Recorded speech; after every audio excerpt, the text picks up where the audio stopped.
Quero começar esse vídeo aqui com duas frases que representam o ápice da cultura ocidental. O mais alto da sabedoria, a mais profunda das filosofias. E se a gente fala disso, obviamente a gente está falando do Olavo de Carvalho, que é o maior pensador vivo do Brasil atualmente. Então, a primeira frase dele, do dia 11 de maio, diz o seguinte: cu também é gente. A segunda frase é de ontem: nada de olavismo, agora é o bucetismo cultural. Sinceramente,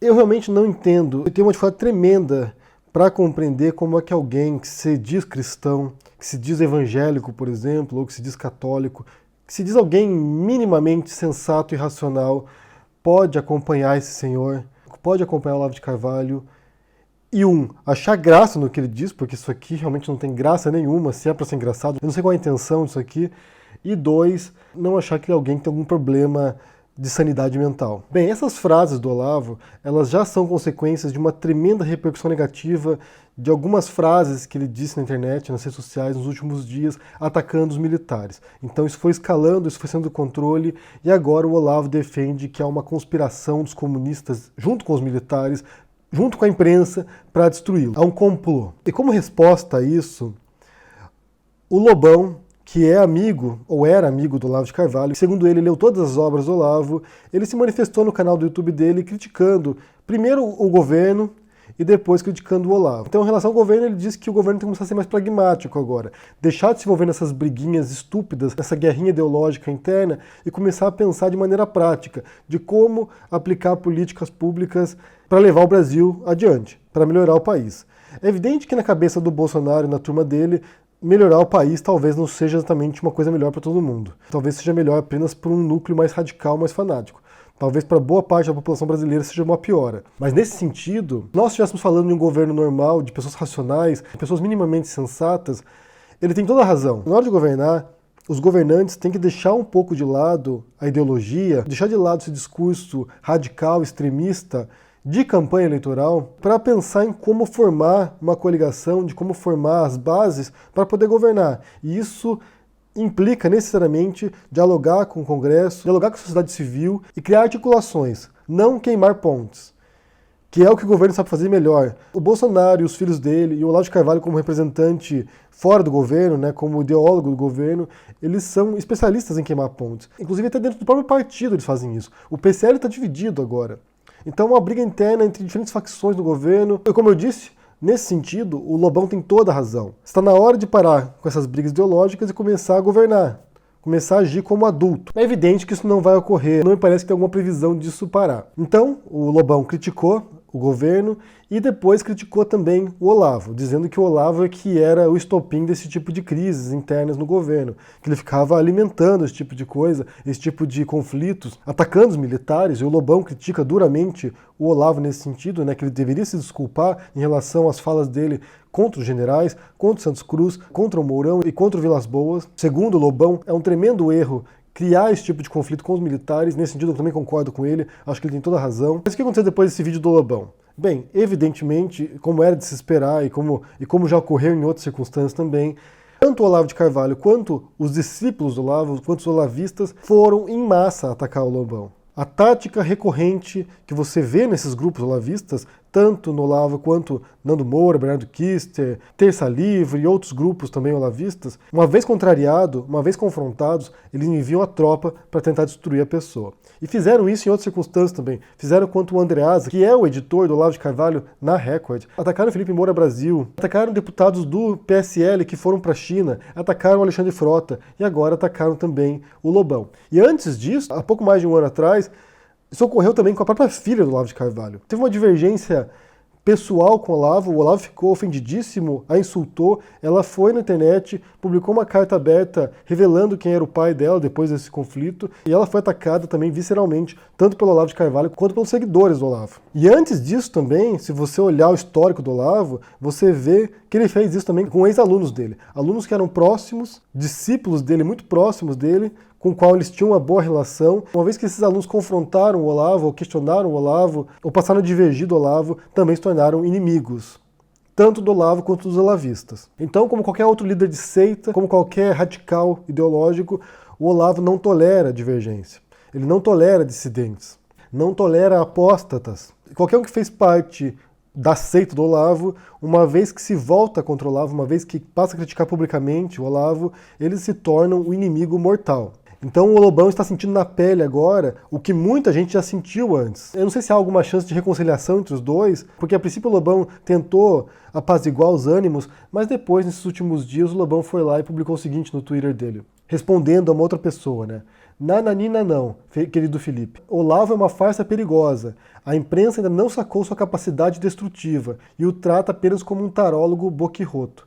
Mas eu estou aqui para corrigir esta falha naive. Esse Lobão, 2 dias antes, 3 dias antes, estava defendendo o Olavo como um grande mestre intelectual do Brasil. E agora ele vem aqui dizer que é uma farsa perigosa.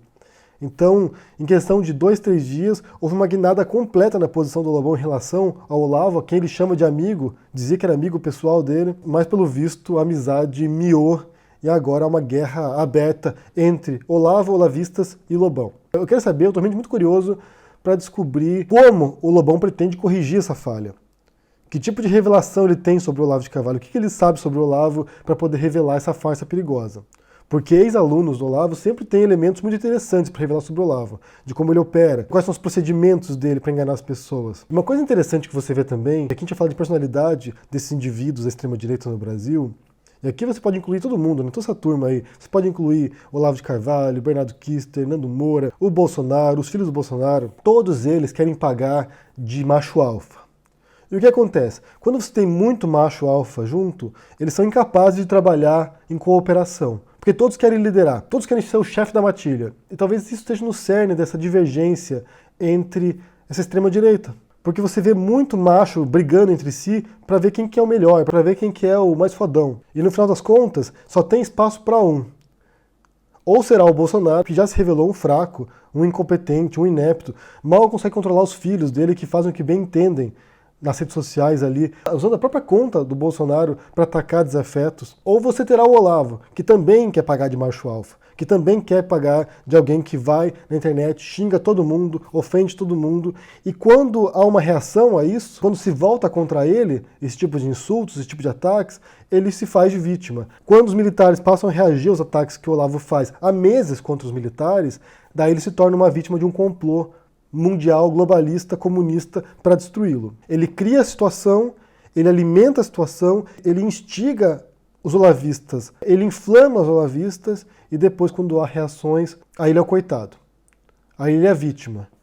É o macho alfa sendo atacado porque não fez nada demais. Realmente não fez nada demais. Então você tem uma cambada de macho alfa, que pensa em macho alfa pelo menos, que estão se digladiando pelo poder, pela visibilidade, pelo domínio da situação, e eles não se entendem. Eles não conseguem se entender. E outro ponto que o Lobão também tem razão é quando ele diz que boa parte das crises desse governo foi autogerada.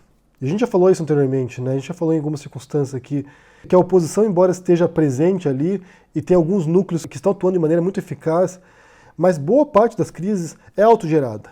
Ou é o Bolsonaro que vai e diz uma coisa, faz uma coisa, ou é alguém do primeiro escalão que vai e diz uma coisa absurda, ou é o Olavo de Carvalho, ou são os olavistas no governo, ou são os olavistas fora do governo, ou são os militares tentando apagar o fogo e incendiando ainda mais. Ou seja, você tem ali um bando de pessoas inexperientes que não sabem lidar com o poder, que não sabem lidar com postos de grande responsabilidade. E só para concluir também, eu quero fazer uma consideração sobre algumas afirmações que eu já ouvi do Lobão anteriormente, porque para mim é totalmente contraditório você ter um roqueiro que seja conservador, um roqueiro reacionário. E ele fala isso, né? Eu vi até uma live falando sobre isso, que na verdade os roqueiros são conservadores. Se olhar os roqueiros hoje, eles ficam olhando para o passado, anos 60, anos 70, a guitarra vintage. Então, assim, tem uma certa reverência ao passado. Mas essa lógica só funciona se for para o roqueiro de hoje mesmo, porque se você for pensar nos anos 60 e 70, os roqueiros eram altamente transgressores. O rock and roll, Beatles, Rolling Stones, Jimi Hendrix, The Doors, Deep Purple, eles eram altamente transgressores. Esse pessoal da contracultura nos anos 60 e 70, eles vinham para mudar o establishment, eles vinham para revolucionar mesmo, para criar um novo modelo de sociedade, um novo modelo de mundo, mais livre, mais feliz, sem repressão sexual também. Quando você olha esses roqueiros, como Lobão ou como Roger, agora cinquentões, que são totalmente caretas, conservadores, reacionários, ao meu ver, isso é uma tremenda traição do que representa o rock and roll. Inclusive me enviaram ontem também uma reportagem que diz que houve um racha na banda de punk Garotos Podres porque o Mal, que é vocalista, ele é extremamente anti-Bolsonaro, ainda fiel aos seus princípios de punk dos anos 80, e outros membros da banda viraram bolsonaristas. Então houve um racha na banda porque eles não se entendiam. Como é que uma banda punk consegue ser bolsonarista? Para mim é muito difícil compreender como é que um roqueiro pode ser careta. E não no sentido de drogas, não no sentido assim de que não usa drogas, mas careta moralmente, culturalmente careta, intelectualmente careta. Roqueiro bolsonarista, roqueiro olavista, na minha opinião, é uma contradição em termos. É alguém que trai o que é o rock and roll. Um dos pontos, o Lobão diz que a esquerda não gosta do rock and roll, que nem a direita gosta e nem a esquerda gosta. E aqui você tem uma simplificação, né, do que é a esquerda, como se fosse algo monolítico, né? E é uma coisa que se faz muito também, a esquerda, como se fosse todo mundo concordasse com as mesmas coisas na esquerda. E no fundo você tem de tudo também, né? Você tem esquerda que gosta de MPB, você tem esquerda que gosta de funk, você tem esquerda que gosta de rock and roll, você tem esquerda que gosta de metal, você tem esquerda que gosta de sertanejo, provavelmente. Tem de tudo. E quando você observa o histórico, nos Estados Unidos pelo menos, o rock and roll lá estava muito ligado aos movimentos de direitos civis, aos movimentos de liberação sexual, de liberação das drogas. Então, assim, eles são o oposto do careta, eles são o oposto desse movimento reacionário, bizarro, retrógrado do Brasil, de retorno à Idade Média, de retorno à Inquisição, de retorno a uma moral hipócrita e que nem eles conseguem cumprir. Como você vê nessas frases do começo aqui do Olavo de Carvalho, alguém que se prega como cristão, como católico fervoroso, devoto de Padre Pio, e que só fala besteira, que só insulta os demais, que só ataca as demais pessoas. Em nenhum momento você vê o Nando Moura, ou o Olavo de Carvalho, ou o Bolsonaro, ou os filhos do Bolsonaro agindo como cristãos, perdoando os demais, amando o próximo como a si mesmo, dando a outra cara a tapa. Esses cristãos bolsonaristas, olavistas, eles são o extremo oposto do que é o cristianismo. Do mesmo modo que esses roqueiros bolsonaristas olavistas são o extremo oposto do que representava o rock and roll nos anos 60 e 70. São pessoas que não enxergam as próprias contradições na sua existência. Talvez seja demais pedir um pouco de coerência para essas pessoas. Não sei, talvez seja demais. Talvez seja demais pedir para um cristão seguir a mensagem de Jesus. Não sei. Eu quero saber se vocês acompanharam essa brigaiada, porque está rolando ainda, a briga está correndo, gente, na internet, nas redes sociais, no Facebook, no Twitter. Se vocês acompanharam essa briga entre o Lobão e o Olavo de Carvalho e os olavistas, que estão atacando o Lobão, então está uma brigaiada interna aqui. O que você pensa sobre isso? Sobre esses insultos, sobre esses xingamentos, sobre essa escatologia do Olavo de Carvalho? E também eu quero saber o que vocês pensam sobre essa questão aí de roqueiros conservadores. Faz sentido para vocês? Punks conservadores? Faz sentido? Deixa no comentário aqui embaixo, deixa o joinha, assina o canal, ajuda no apoio e a gente se vê por aí. Abraço e até mais. Tchau!